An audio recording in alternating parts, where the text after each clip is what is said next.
Welcome to another episode of Planetary Music Project, exploring the power of music. We are coming to you from the ancient city of Varanasi on the Ganga River in India. I'm your host, Jefferson Glassie, Chief Spiritual Dude of the Planetary Gig Society, whose mission is making connections through music with the intention of creating peace and harmony around the world. This program was initially inspired by the series Anthony Bourdain, Parts Unknown. But this program is about the unifying aspects of music, showing our commonalities through music. I have been enthralled by India, its complexity in all things: music, spirituality, color, history. And this is my fourth trip to this amazing country. But I've really been looking forward to visiting this very special city of Varanasi for some time. Varanasi, also known as Benares, and in ancient times Kashi, is thousands of years old. It's a holy city and spiritual center for millions around the world: Hindus, Muslims, Jains, and those from other religions. We are riding in these old boats, viewing these large constructed embankments that are called ghats, G-H-A-T-S. There are some 80 of these massive structures. The Ganga here is quite polluted, but we didn't really notice it being too bad as we rode along the river. That doesn't stop people from doing yoga, bathing, meditating, and conducting their ablutions and spiritual practices along and in the river. Hindus believe that bathing in the Ganga is a supreme act of spiritual purification. Hindus also believe that dying and being cremated in Varanasi ensures moksha, or salvation, where the soul is liberated from the endless cycle of reincarnation and achieves enlightenment. We don't want to share too much here, but simply offer a few photos of the ghats used for these purposes.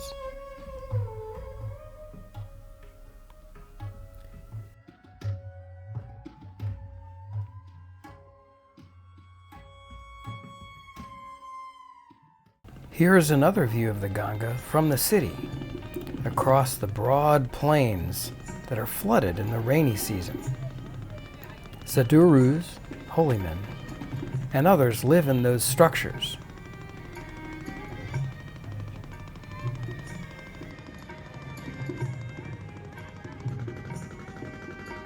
You can see in these murals how spirituality and religious figures are incorporated in daily life, which is really true throughout India.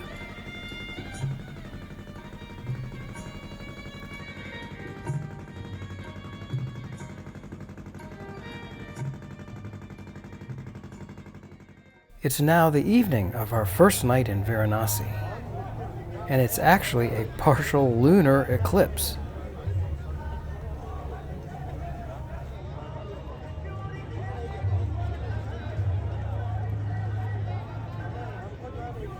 We are here to observe the daily spiritual practice called Aarti, A-A-R-T-I, which is a sacred Hindu ritual. Preparations are underway for this inspiring spiritual practice that includes fire, devotional hymns, music, and many blessings. I have seen the Aarti several times in cities of Hardwar and Rishikesh, but this is special, for tomorrow is Holi, the famous Indian festival of colors. It's spelled H-O-L-I.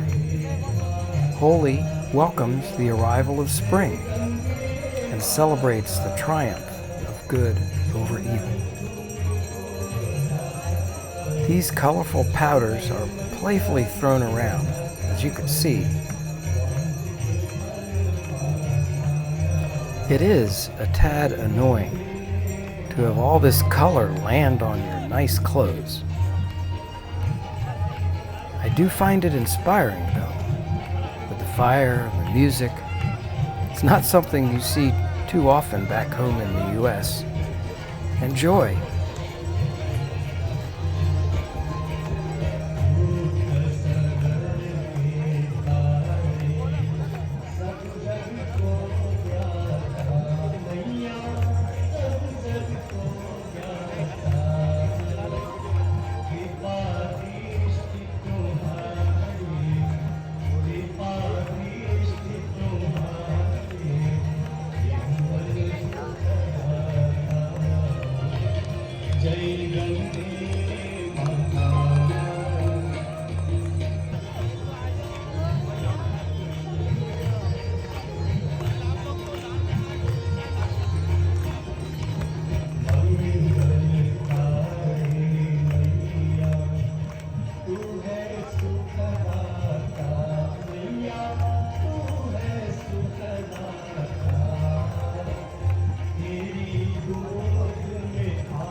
I'm back here before sunrise for the morning Aarti, which is similar, but does have a different feel.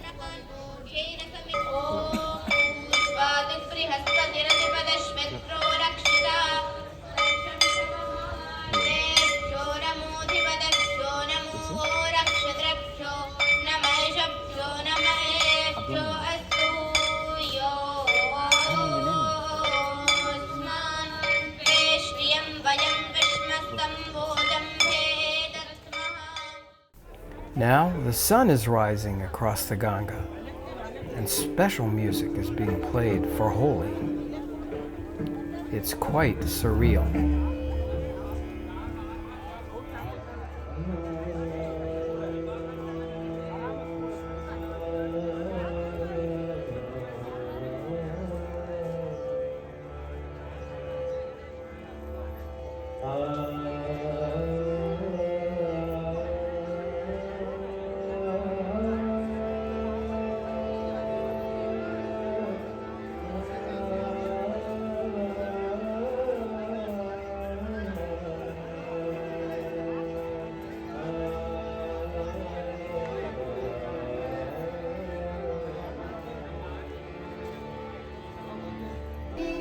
A group plays devotional songs with harmonium and tabla.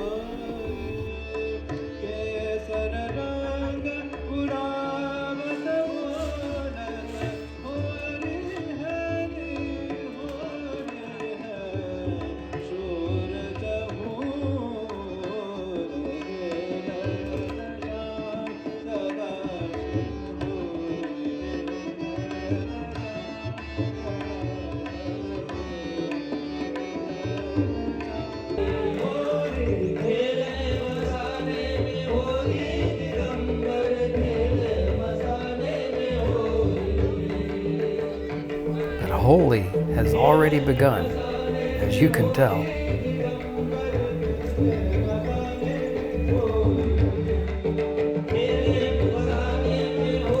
And now the celebration begins. Check this out.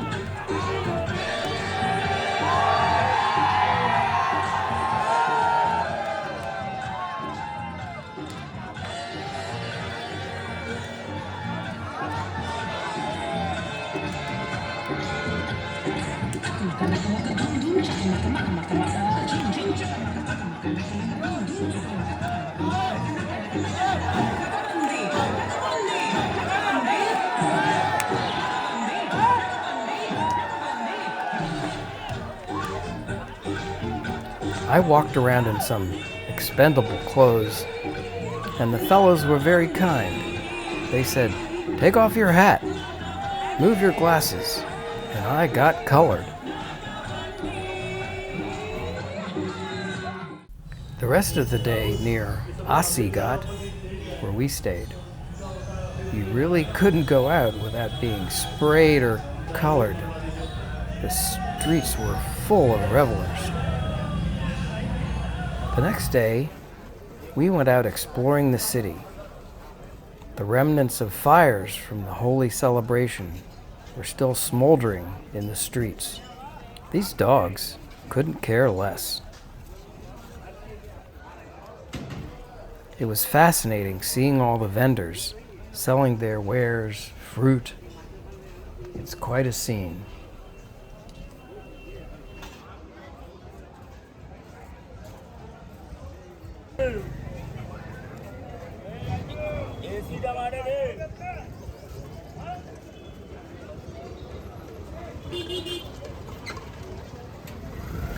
Varanasi is famous for its silk clothing, and we shall see more of that.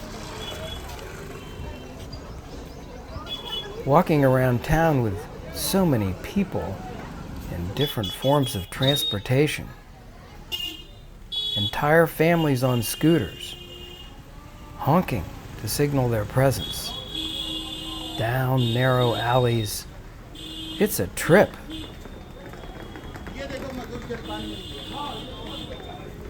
I do have to admit, it's rather dusty and dirty, but there is a unique sense of forgiveness in a way. Letting things be. Let people do what they're doing. They're not angry.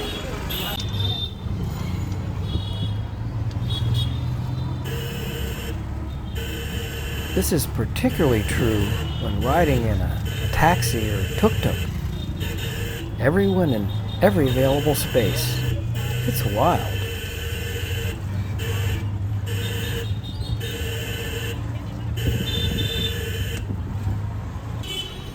We later took a bicycle tuk-tuk. Hopefully you feel the controlled chaos as we pass through the unique sights and sounds of this ancient city.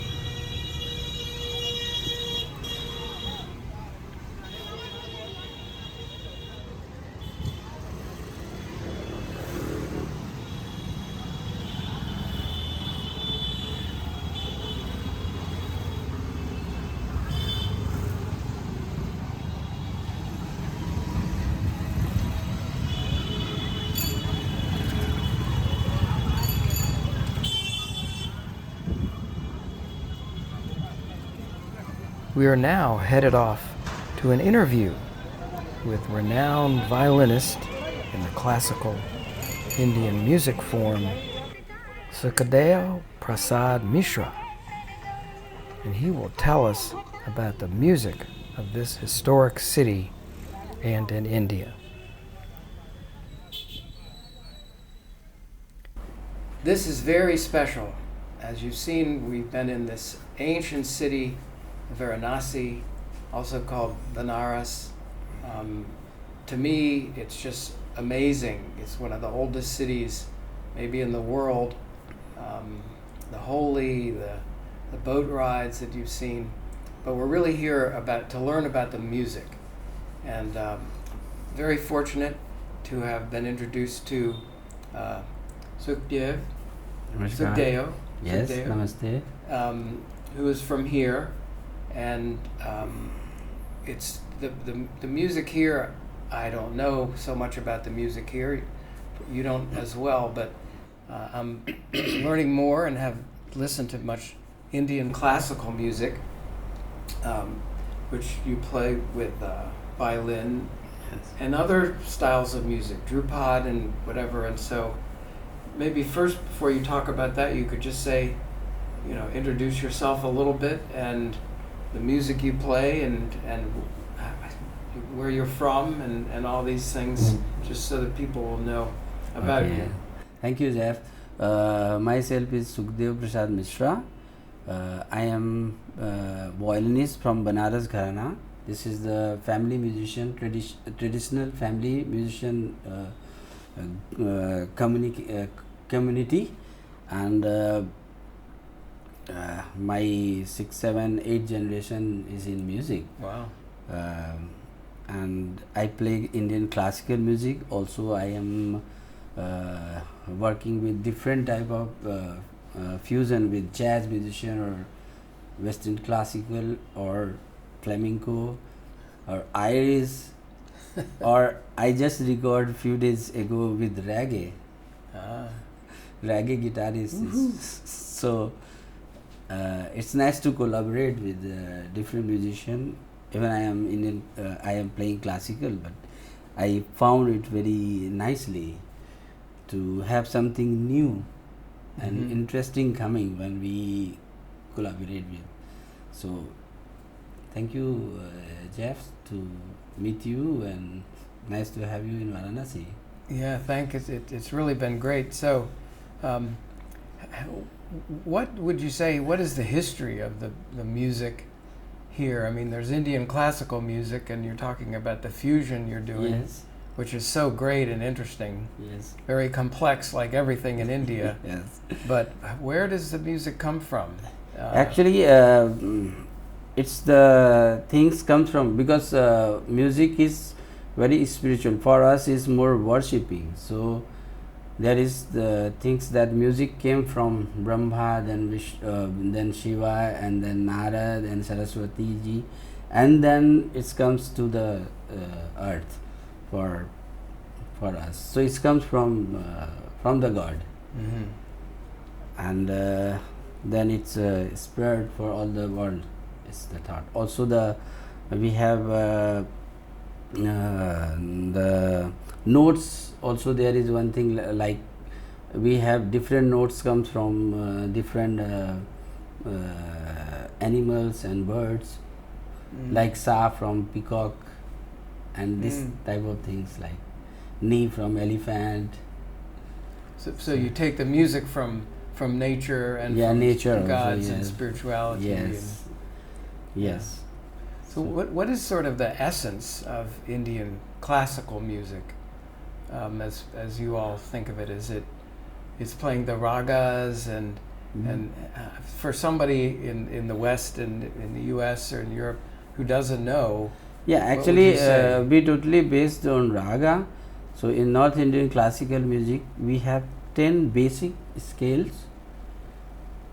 That one you can say the parents of the raga. So each scale is come many ragas. So when we learn raga, we know okay, it's like the 10 different family. Okay, we call it thaat. So thaat is the basic scales for the all ragas. So each thaat we have many ragas. So we work with the raga, we learn raga, and then we learn the composition, and then we improvise. There's a lot of improvisation based on the ragas. Based on the raga. Like when one time we play one raga, we just keep same raga with the improvisation. So we have also the limitation of notes. We cannot go, we cannot take another notes if I am playing this raga particular. So we have to use only this raga, these notes to improvise. So this is also our limitations. And I understand that certain ragas are meant for certain times of the day. Yes, and certain yes. other things. How does? Yes, I this is the things like if I am playing morning time, I have to play morning raga. We have different raga for different timing. So morning raga, noon, afternoon, evening, night. How do you think that developed?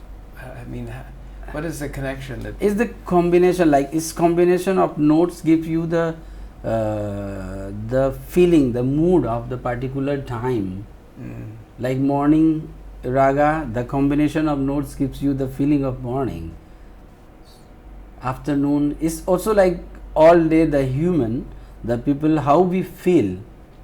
So when you listen morning raga, early morning raga, like very early, like 4, 5 o'clock or 6 o'clock, when you listen this, you feel how we feel in the morning. Like in the morning, we are not very active. Like we just woke up and blah, blah, blah. No, when we woke up, we are more slow movement and deep. You know, the breathing and slowly woke up. So when you listen the morning raga, you feel that. And same with the evening. Same the evening and night. Also, we have seasonal raga, like when we are in rainy time, we have a special the malhar, one kind of ragas, many different type of malhar. So in season we sing and play that malhar. So yeah. The other day, you know, I've been staying in Devi Music Ashram a lot, and it's a wonderful place in Rishikesh. yes, And I played there. It's so beautiful I place. was going to say, Yeah. you played there a few times. Yes. I wasn't there then, but Yeah. and Raj, my friend, plays the sitar, and he was playing a raga the other day that was about, I think, praying for rain. Is that something? Does that, or for the rainy season, or you Rainy play season it during is the rain? yeah, kind of That's malhar. the season. Yeah. Yeah. Is there ever an aspect of you want to pray to have more rain, or pray to have more peace, or pray for something Yeah. like that? Is that part of the ragas, or? Raga, like malhar, the raga is like it's the feeling of the time, like when you have rain, you have also the composition, the lyrics, you can feel they explain about the light and cloud, how is coming from the in the sky, the cloud is coming from this side, and also the light, like when it's very big sound, like boom, something like that. So composition shows that, like the lyrics, I can show you this this type of composition we sing in particular this time,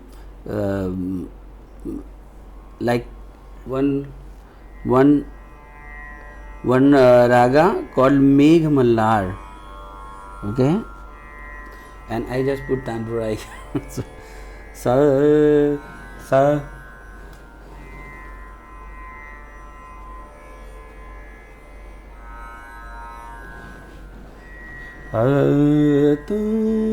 so like Megh Mallar, there is 5 notes. Sa ne sa re pa ma pa ni pa ma re sa ni a ra ma sa. One comes because I learned also singing. When I start It's very music, nice. I learned singing first, and then I go to violin. I will explain how it's changed. Yeah. But the raga, Megh Mallar, so the lyrics after I will explain. Sa sa ayo ra ja da ba da ra ba ayo ra ja da ba da ra ba chaur se umadi gumadi ge deep chand ga so composition shows you how the cloud coming from different places, different side. Chahu means all 4 place side. The cloud is coming. Umar Ghumar, it's not coming like this. It's coming like this. Wow, very. And Deep Chand means the light. Deep Chand Ghar means Deep Chand. The sound is very strong. So the composition always this type in this malhar. So powerful, mirroring. Very powerful. Mirroring the nature. So another question, and maybe some tangents, but there, you know, in the West we have our 12 notes and whatever, and a lot of the music is just played in 4 and 3/4, and but in Indian classical music, you have more notes, and you have the mean between the notes, and then you play in many different time signatures, 12, 13, 16, Yeah, etc. yeah, Could yeah. you talk about that a little bit? Actually, as I told you, the raga we have the limitations. So this 10th art I was talking in the beginning, it's divide out of 12 notes. We have 10 different scales combination out of 12 notes. Okay, Yeah. and then raga comes from there. So we have the limitation. Like in this raga, Megh Mallar, I had 5 notes. So it's like sa re ma pa ni sa ni pa ma re. So I cannot use other note. Sa re ga, no. I have to use always this particular notes. And then we work in 3 octave. That's why we have the range of octave, like lower octave, medium octave, and high octave. So when we improvise, we use the note. Yeah. But also there is system how to use the, like if same raga I have to play 1 hour, 1.5 hour or 2 hours. So we go step by step, one by one note and improvise. How many way you can improvise? Ne sa pa ni or sa ni pa ni pa sa pa ni. So many different. So mesmerizing to me. It's because this is how we learn, how we practice, how we got the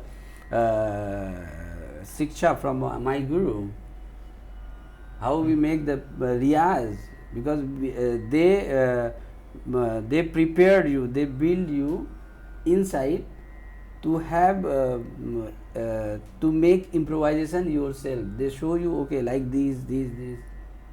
Then we are able to improvise ourselves. So this is the training. Yeah. How does this the mean when you slide from notes? The mean they call it? There is different type of sliding.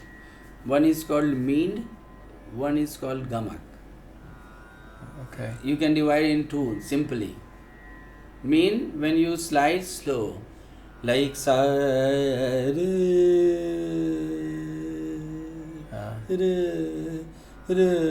ba. This is mean. Okay. And gamak is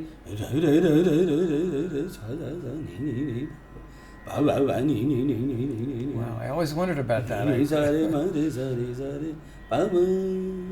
Just like this. The gamak is more a little fast or more fast. It's up to your practice and your ability. And how does the time signatures work into that? You play certain ragas Yeah. at certain times, or you can pick different No, times it's for same different. raga? It's different.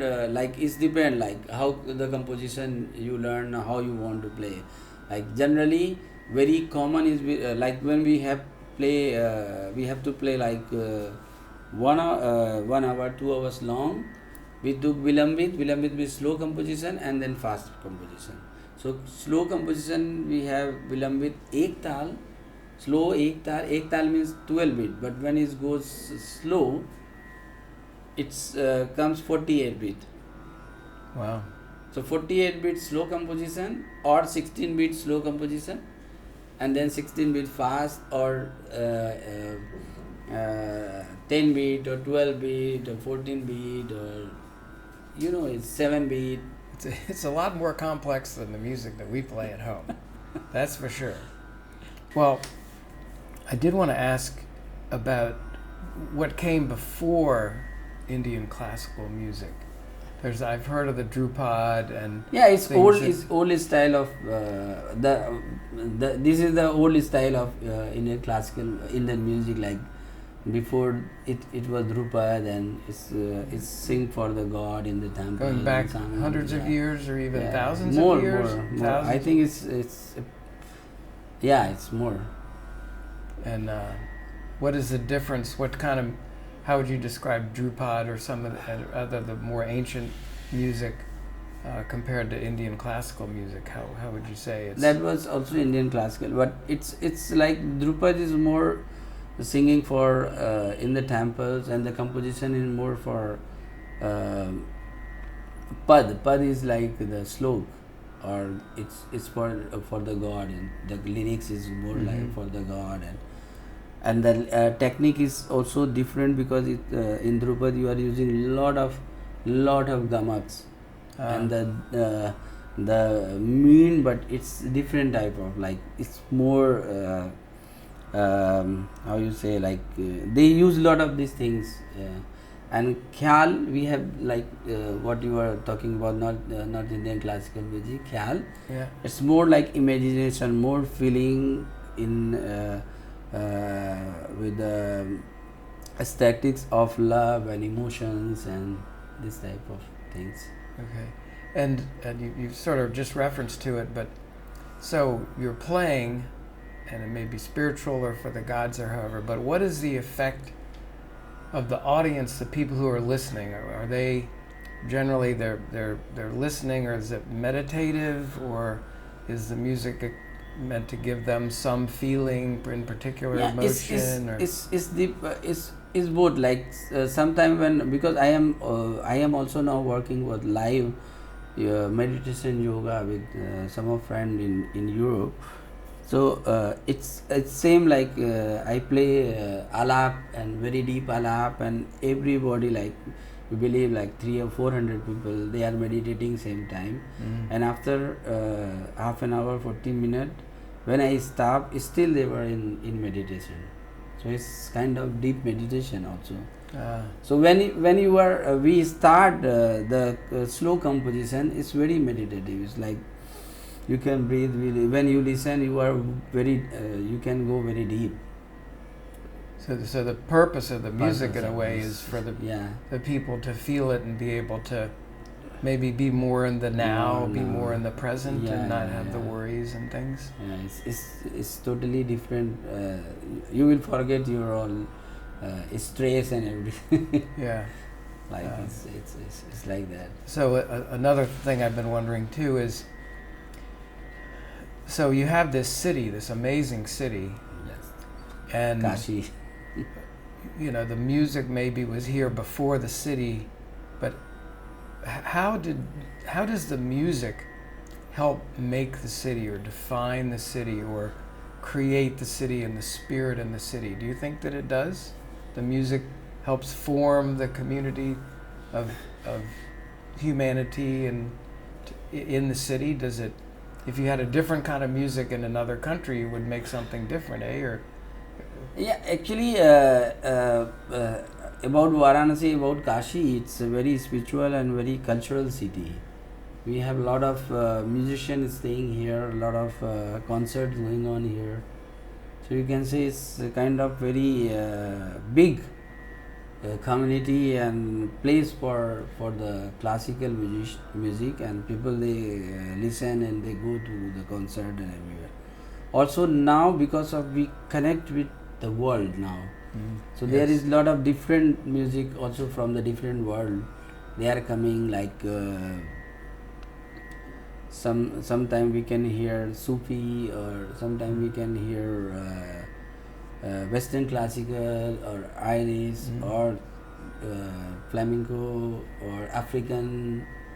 Also they came here. So now, but more and more here is Indian classical music is going on. Yeah.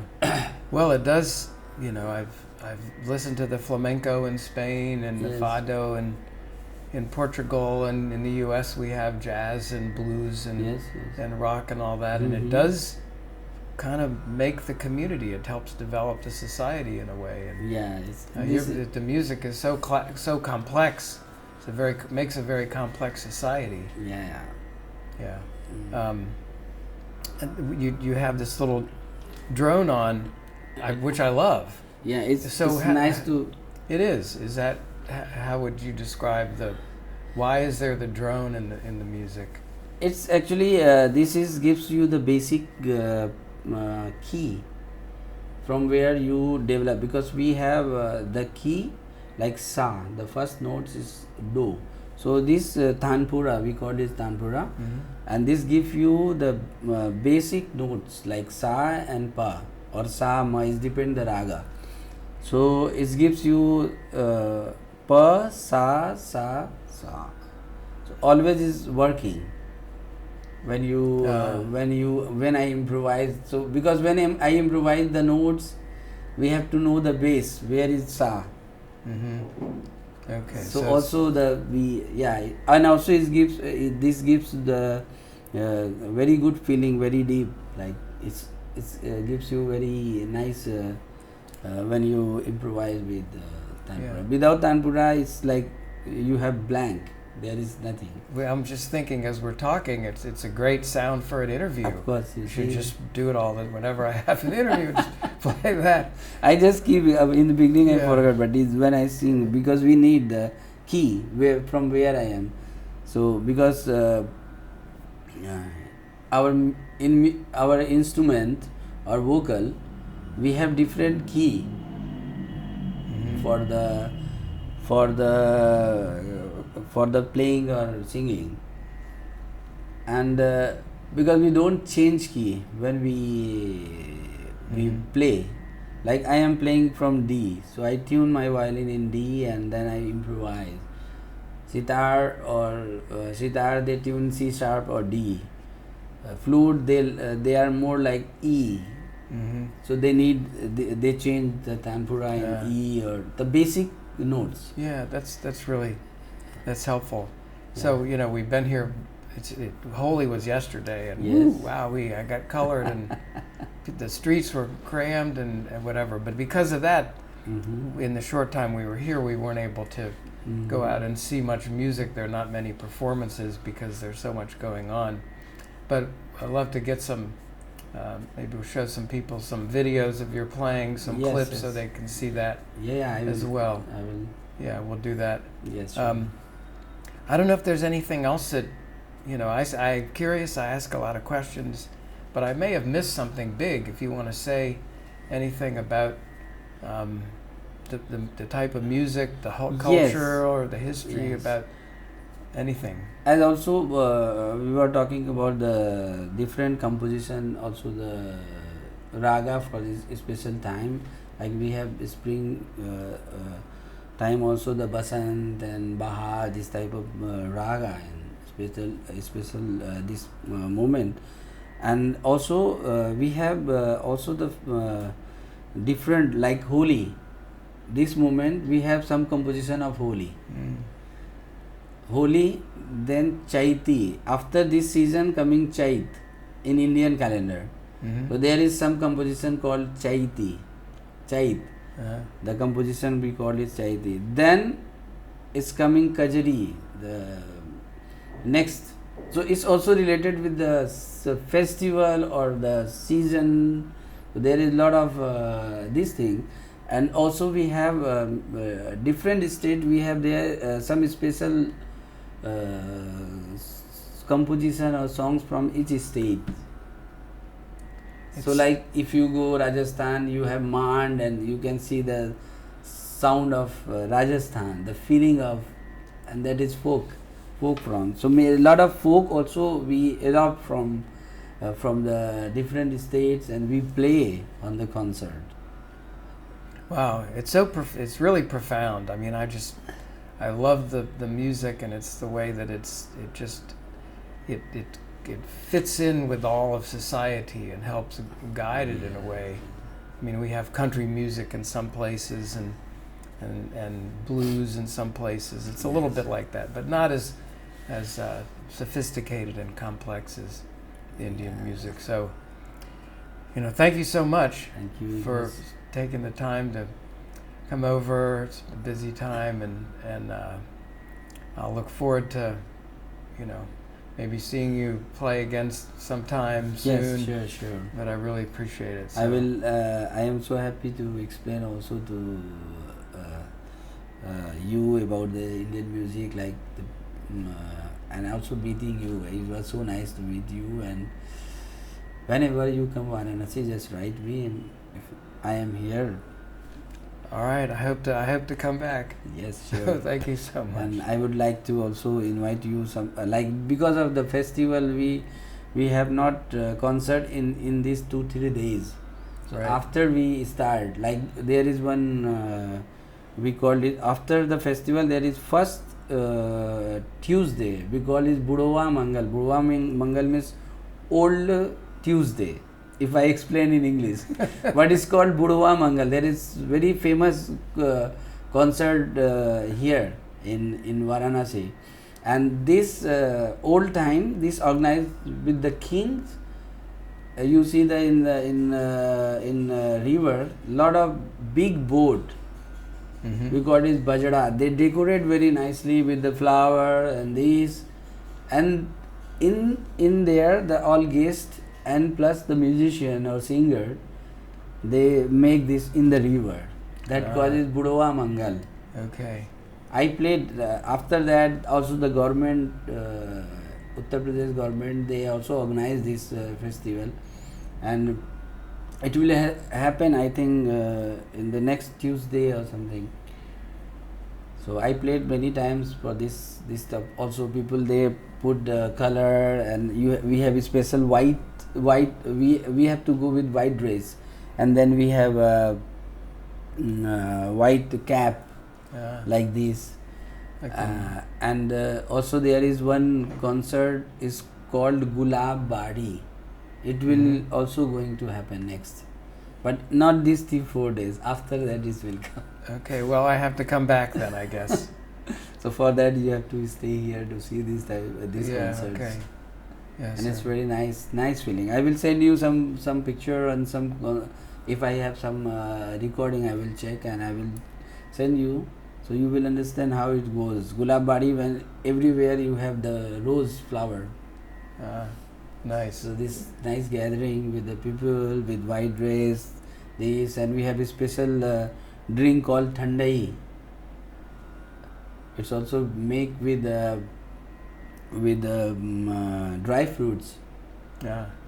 The drink, and sometimes also the people they use bhang, but I don't take. I've heard about that. Yes. Some people probably yesterday at Yes. Holi, or yes. Anyway, So, thank you so much. I anyway, really thank you very appreciate much. it. It was so nice. Yeah, Nice so to great. talk with you. Okay. And always welcome. Thank you. Thank you. Namaste. Here's a short clip of Sukhdev with the tabla player Dr. Vishwakarma, followed by a special closing montage.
You may have noticed in the clips of Holi how it seemed like there were mainly men celebrating in the streets.